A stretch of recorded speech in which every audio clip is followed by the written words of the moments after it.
మీ business ఏదైనా మీ ఊర్లో promotion చేయాలంటే అది సుమన్ టీవీతోనే సాధ్యం. ఇప్పుడే సంప్రదించండి. Welcome to Suman TV. నేను మీ ఈశ్వర్ కొక్కంటి. అన్నమయ్య జిల్లాలో రాజకీయ సమీకరణలు రోజు రోజుకు మారుతున్నాయి. వైఎస్ఆర్ కాంగ్రెస్ పార్టీ జిల్లా పరిధిలోని 6 నియోజకవర్గాలకు అభ్యర్థులను ప్రకటించగా వారు ప్రచారంలో దూసుకెళ్తున్నారు. ఇక తెలుగుదేశం, జనసేన, బీజేపీ పార్టీలు కూటమిగా ఏర్పడటంతో అభ్యర్థుల ఎంపికపై కొంత గందరగోళ పరిస్థితులు నెలకొన్నాయి.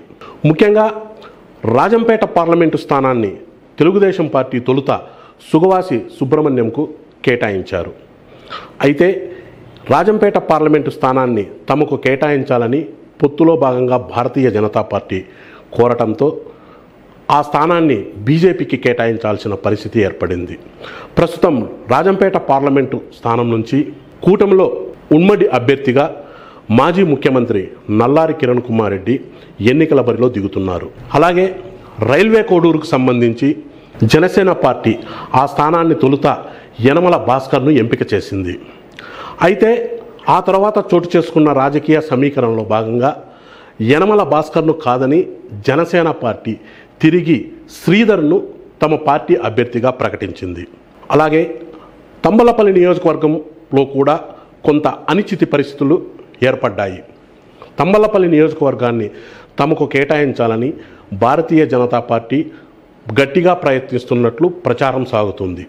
అదే జరిగితే ఈ స్థానం నుంచి భారతీయ జనతా పార్టీ నుంచి చల్లపల్లి నరసింహారెడ్డి ఎన్నికల బరిలో దిగే అవకాశం లేకపోలేదు.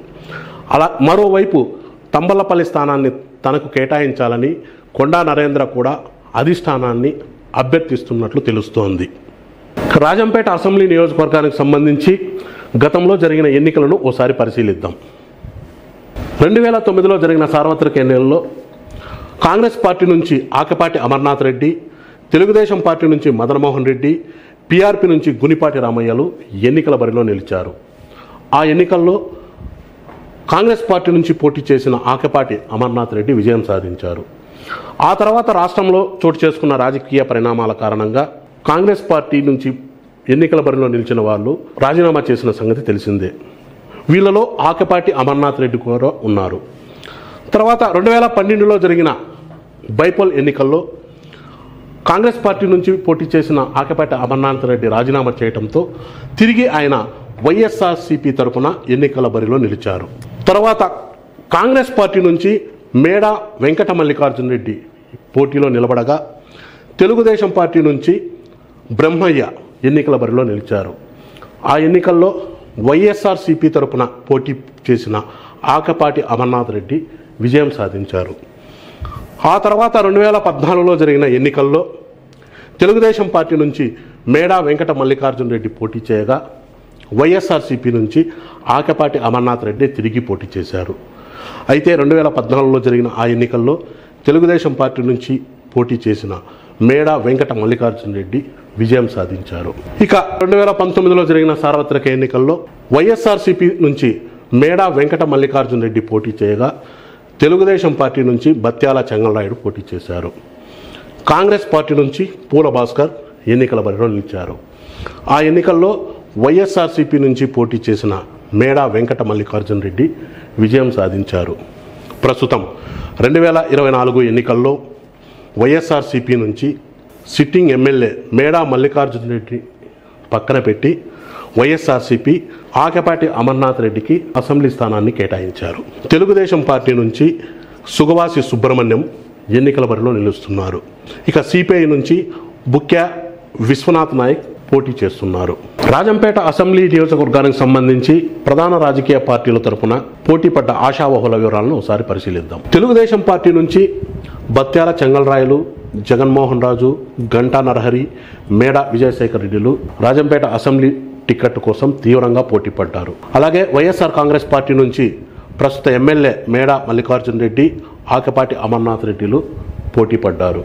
అయితే గతంలో గంటా నరహరి పార్లమెంటు స్థానానికి తెలుగుదేశం పార్టీ పార్లమెంటు స్థానానికి పోటీ పడ్డారు. తర్వాత ఆయన తన మనసు మార్చుకుని రాజంపేట అసెంబ్లీ స్థానం కోసం తీవ్రంగా ప్రయత్నించారు. తర్వాత అసెంబ్లీ స్థానానికి ఆశావహుల సంఖ్య అధికం కావడంతో గంటా నరహరి ఇటీవలే జనసేన పార్టీలో చేరారు.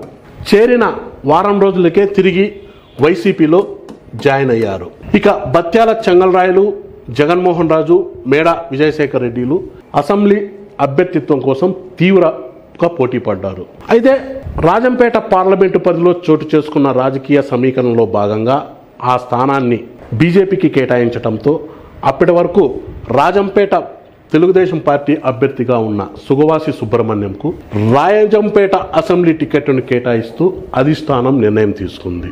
ఇక వైఎస్ఆర్ కాంగ్రెస్ పార్టీలో సిట్టింగ్ ఎమ్మెల్యే మేడా మల్లికార్జున రెడ్డిని కాదని ఆ పార్టీ అధిష్టానం ఆకపాటి అమర్నాథ్ రెడ్డిని తమ పార్టీ అభ్యర్థిగా నియమించింది. ఇక సుగవాసి సుబ్రహ్మణ్యంకు రాజంపేట అసెంబ్లీ అభ్యర్థిగా కేటాయించడంతో బత్యాల చెంగల్రాయులు, జగన్మోహన్ రాజు, మేడా విజయశేఖర్ రెడ్డిలు కొంత అసంతృప్తికి లోనయ్యారు. అయితే అధిష్టానం అసంతృప్తి నాయకులను బుజ్జగించే పనిలో ఉన్నట్లు సమాచారం. ఇక రాజంపేట నియోజకవర్గానికి సంబంధించిన వివరాలను ఒకసారి తెలుసుకుంటే, నియోజకవర్గంలో మొత్తం 2,37,028 మంది ఓటర్లు ఉండగా ఇందులో పురుష ఓటర్లు 1,15,594 మంది ఉన్నారు. మహిళా ఓటర్లు 1,21,424 మంది ఉండగా థర్డ్ జెండర్ అంటే ట్రాన్స్జెండర్ ఓట్లు 10 ఉన్నాయి. అలాగే సర్వీస్ ఓట్లు 163 ఉన్నాయి. ఇక రాజంపేట అసెంబ్లీ నియోజకవర్గానికి సంబంధించి అభ్యర్థుల బలాబలాలను ఒకసారి పరిశీలిస్తే, ప్రస్తుత సిట్టింగ్ ఎమ్మెల్యే మేడా మల్లికార్జున రెడ్డి ప్రస్తుతం అభ్యర్థిగా నిలబడ్డ ఆకపాటి అమర్నాథ్ రెడ్డికి ఏ విధంగా సహకారం అందిస్తారన్నది వేచి చూడాల్సి ఉంది. అలాగే తెలుగుదేశం పార్టీ అభ్యర్థిగా పోటీ చేస్తున్న సుగవాసి సుబ్రహ్మణ్యం కూడా గతంలో రాజంపేట అసెంబ్లీ అభ్యర్థిత్వం కోసం పోటీ పడ్డ బత్యాల చెంగల్రాయులు, జగన్మోహన్ రాజు, మేడా విజయశేఖర్ రెడ్డిలు కూడా ఏమాత్రం సహకారం అందిస్తారో కూడా చూడాల్సి ఉంది. ఇక కాంగ్రెస్ పార్టీ ఇప్పటివరకు తమ అభ్యర్థిని ప్రకటించకపోయినా కూడా త్వరలో రాజంపేటలో కాంగ్రెస్ పార్టీ బలమైన అభ్యర్థిని దింపనున్నట్లు తెలుస్తుంది. కాంగ్రెస్ పార్టీ పగ్గాలు వైఎస్ షర్మిలమ్మ చేపట్టడంతో కాంగ్రెస్ పార్టీ అభ్యర్థి ఏ మేరకు ఓట్లు చీలుస్తారు, ఆ ప్రభావం దేని మీద పడుతుంది అన్నది కూడా రానున్న ఎన్నికల్లో వేచి చూడాల్సి ఉంది.